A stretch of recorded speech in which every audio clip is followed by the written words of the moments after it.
महाराष्ट्राचा आवाज आपल्या हक्काचा। व्यापाऱ्यांचा पाठलाग करत घरापर्यंत आलेल्या दोन चोरट्यांनी चाकूचा धाक दाखवून पैशाची बॅग हिसकावून घेऊन पळ काढल्याची धक्कादायक घटना उल्हासनगर कॅम्प नंबर 4 परिसरात घडली।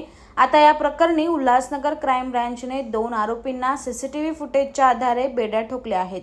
अक्षय चलवादी आणि अरबाज अब्दुल सलाम शेख उर्फ पापा असं अटक करण्यात आलेल्या आरोपीची नावं आहेत।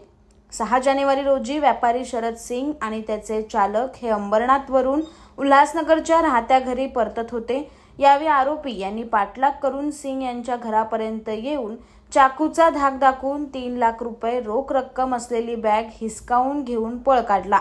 या प्रकरणी विठ्ठलवाडी पोलीस ठाण्यात गुन्हा दाखल करण्यात आला होता। उल्हासनगर क्राइम ब्रांचने पोलीस उपनिरीक्षक प्रवीण खोचरे यांना मिळालेल्या गुप्त माहितीच्या आधारे आरोपी यांना अंबरनाथ शहरातून ताब्यात घेऊन त्यांच्याकडून 45,600 रुपये रोख रक्कम हस्तगत करण्यात आली। तुमच्या परिसरातील काही घडामोडी किंवा समस्या असतील तर आमच्या वृत्तवाहिनीला संपर्क करा आणि तसेच सतत अपडेट राहण्यासाठी आमच्या वृत्तवाहिनीला सबस्क्राइब करा आणि बेल आयकॉन दाबायला विसरू नका।